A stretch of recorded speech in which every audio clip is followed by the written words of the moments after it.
forever on fire.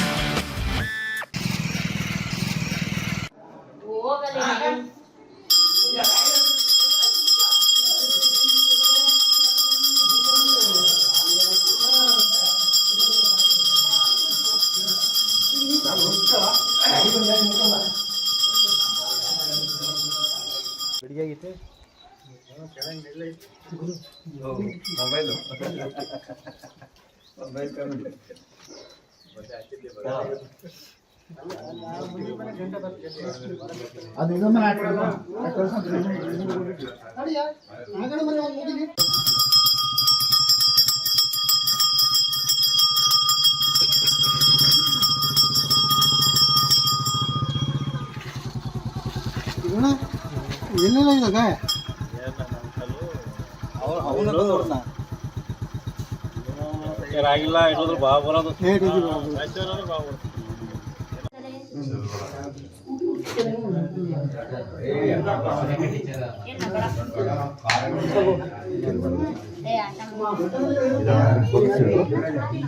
ಬೇರೆ ಯಾರಿಗೂ ಕೂಡ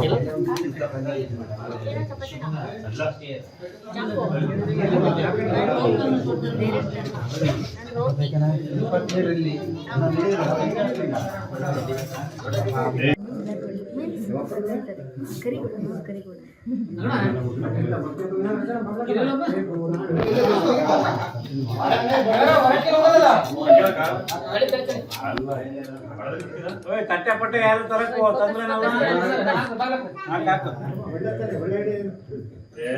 ದಾವಣಗೆರೆ ಜಿಲ್ಲೆ ಚನ್ನಗಿರಿ ತಾಲೂಕು ಲಿಂಗದಹಳ್ಳಿ ಗ್ರಾಮದಲ್ಲಿ ವಿನೂತನ ಒಂದು ಕಾರ್ಯಕ್ರಮ ಅಂತಂದರೆ ಕಂತೆ ಭಿಕ್ಷಾ ಅಂತೇಳಿ. ಈ ಒಂದು ಕಂತೆ ಭಿಕ್ಷಾ ಕಾರ್ಯಕ್ರಮವನ್ನು ಯಾಕೆ ಮಾಡ್ತಾರೆ ಅಂತಂದರೆ, ಅಸಮರ್ಪಕ ಮಳೆ ಅಂದರೆ ಸುತ್ತಮುತ್ತ ಎಲ್ಲ ಕಡೆನೂ ಮಳೆಯಾಗಿ ನಮಗೆ ಮಳೆ ಆಗಲಿಲ್ಲ ಅಂದಾಗ ಈ ಒಂದು ಕಾರ್ಯಕ್ರಮವನ್ನು ಕೈಗೆತ್ತಿಕೊಳ್ಳುತ್ತಾರೆ. ಪೂರ್ವಜರು ಕೂಡ ಇದನ್ನು ನಡೆಸ್ಕೊಂಡು ಬಂದಿದ್ದಾರೆ. ಅದರಿಂದ ಮಳೆನೂ ಬಂದಿರೋಕ್ಕಂಥ ಒಂದು ಉದಾಹರಣೆಗಳು ಇದ್ದಾವೆ. ಸೊ ಹಾಗಾಗಿ ನಾವು ಯಾಕೆ ಮಾಡಬಾರ್ದು ಅಂತೇಳಿ ಈ ಒಂದು ಕಾರ್ಯಕ್ರಮವನ್ನು ಹಮ್ಮಿಕೊಂಡಿದ್ದೀವಿ. ಜೊತೆಗೆ ಇದರಲ್ಲಿ ಯಾವುದೇ ರೀತಿಯ ಜಾತಿ, ಧರ್ಮ, ಮತ, ಪಂಗಡ ಅಂತ ಹೇಳ್ದಲೆ ಎಲ್ಲರೂ ಕೂಡ ಒಗ್ಗಟ್ಟಾಗಿ ಮಾಡ್ತಕ್ಕಂಥ ಒಂದು ಕಾರ್ಯಕ್ರಮ. ಅಂದರೆ ಗುರುಗಳ ಜೋಳಿಗೆಗೆ ಪ್ರತಿಯೊಂದು ಮನೆಗೆ ಹೋಗಿ ಭಿಕ್ಷೆಯನ್ನು ಹಾಕಿಸ್ಕೊಂಡು ಅದನ್ನು ಊರಿನಲ್ಲಿ 3 ದೇವಸ್ಥಾನ ಇದೆ. ಆ 3 ದೇವಸ್ಥಾನ ಅಂತಂದರೆ ಗದ್ದಿಗೆ ಮಠ, ವೀರಭದ್ರ ಸ್ವಾಮಿ ದೇವಸ್ಥಾನ ಮತ್ತು ಬಸವಣ್ಣ ಸ್ವಾಮಿ ದೇವಸ್ಥಾನ ಅಂತೇಳಿ ಈ 3 ದೇವಸ್ಥಾನಗಳಲ್ಲಿ ಪ್ರತಿದಿನ ಸಾಯಂಕಾಲ ನಾವು ಭಿಕ್ಷೆ ಎತ್ಕೊಂಡು ಬಂದು ಅದನ್ನು ಎಲ್ಲರಿಗೂ ಉಣಬಡಿಸಿ ಉಳಿದಿದ್ದನ್ನು ಮಣ್ಣು ಮಾಡಿ ಸರ್ವೇ ಜನ ಸುಖಿನೋ ಬಂತು ಎಲ್ಲರಿಗೂ ಒಳ್ಳೆಯದಾಗಲಿ ಅಂತೇಳಿ ಒಂದು ಕಾರ್ಯಕ್ರಮ ಹಮ್ಮಿಕೊಂಡಿದ್ದೀವಿ.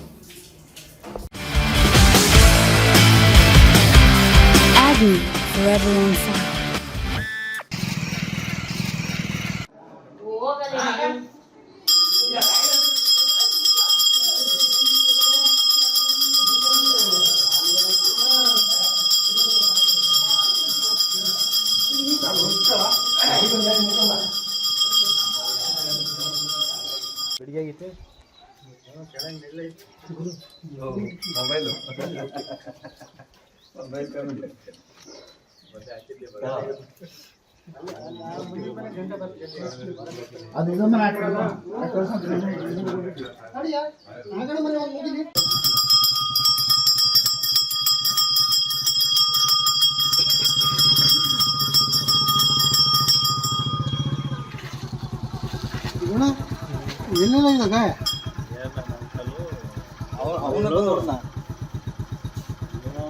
ರಾಗಿಲ್ಲ ಇಡೋದ್ರ ಬಾ ಬರೋದು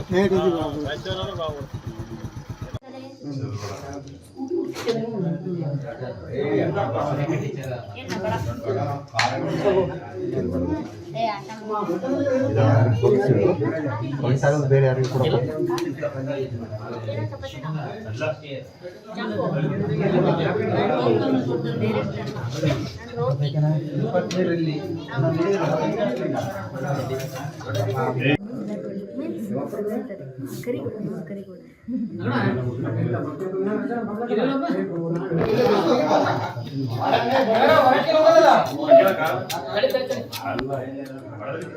ತಟ್ಟೆ ಪಟ್ಟೆ ಯಾರು ತರಕು ತಂದ್ರೆ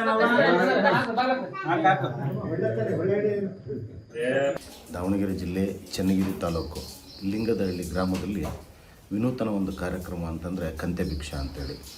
ಈ ಒಂದು ಕಂತೆ ಭಿಕ್ಷಾ ಕಾರ್ಯಕ್ರಮವನ್ನು ಯಾಕೆ ಮಾಡ್ತಾರೆ ಅಂತಂದರೆ, ಅಸಮರ್ಪಕ ಮಳೆ ಅಂದರೆ ಸುತ್ತಮುತ್ತ ಎಲ್ಲ ಕಡೆನೂ ಮಳೆಯಾಗಿ ನಮಗೆ ಮಳೆ ಆಗಲಿಲ್ಲ ಅಂದಾಗ ಈ ಒಂದು ಕಾರ್ಯಕ್ರಮವನ್ನು ಕೈಗೆತ್ತಿಕೊಳ್ಳುತ್ತಾರೆ.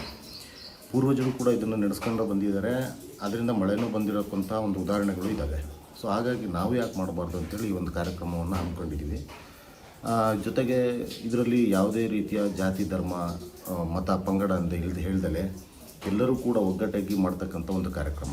ಅಂದರೆ ಗುರುಗಳ ಜೋಳಿಗೆಗೆ ಪ್ರತಿಯೊಂದು ಮನೆಗೆ ಹೋಗಿ ಭಿಕ್ಷೆಯನ್ನು ಹಾಕಿಸ್ಕೊಂಡು ಅದನ್ನು ಊರಿನಲ್ಲಿ 3 ದೇವಸ್ಥಾನ ಇದೆ. ಆ 3 ದೇವಸ್ಥಾನ ಅಂತಂದರೆ ಗದ್ದಿಗೆ ಮಠ, ವೀರಭದ್ರ ಸ್ವಾಮಿ ದೇವಸ್ಥಾನ ಮತ್ತು ಬಸವಣ್ಣ ಸ್ವಾಮಿ ದೇವಸ್ಥಾನ ಅಂತೇಳಿ ಈ 3 ದೇವಸ್ಥಾನಗಳಲ್ಲಿ ಪ್ರತಿದಿನ ಸಾಯಂಕಾಲ ನಾವು ಭಿಕ್ಷೆ ಎತ್ಕೊಂಡು ಬಂದು ಅದನ್ನು ಎಲ್ಲರಿಗೂ ಉಣಬಡಿಸಿ ಉಳಿದಿದ್ದನ್ನು ಮಣ್ಣು ಮಾಡಿ ಸರ್ವೇ ಜನ ಸುಖಿನೋ ಬಂತು ಎಲ್ಲರಿಗೂ ಒಳ್ಳೆಯದಾಗಲಿ ಅಂತೇಳಿ ಒಂದು ಕಾರ್ಯಕ್ರಮ ಹಮ್ಮಿಕೊಂಡಿದ್ದೀವಿ. ಅನುಕ್ಷಣದ ಸುದ್ದಿಗಳಿಗಾಗಿ ವಿಸ್ತಾರ ನ್ಯೂಸ್ ಯೂಟ್ಯೂಬ್ ಚಾನೆಲ್ ಸಬ್ಸ್ಕ್ರೈಬ್ ಮಾಡಿ. ಹೊಸ ಸುದ್ದಿಗಳ ನೋಟಿಫಿಕೇಶನ್ಗಾಗಿ ಬೆಲ್ ಐಕಾನ್ ಕ್ಲಿಕ್ ಮಾಡಿ. ಲೇಟೆಸ್ಟ್ ಅಪ್ಡೇಟ್ಸ್ಗಾಗಿ www.vistaranews.com ವೆಬ್ಸೈಟ್ಗೆ ವಿಸಿಟ್ ಮಾಡಿ. ಅಂಗೈಯಲ್ಲೇ ಜಗತ್ತಿನ ಸುದ್ದಿ ತಿಳಿಯಲು ವಿಸ್ತಾರ ನ್ಯೂಸ್ ಕನ್ನಡ ಆಪ್ ಡೌನ್ಲೋಡ್ ಮಾಡಿ.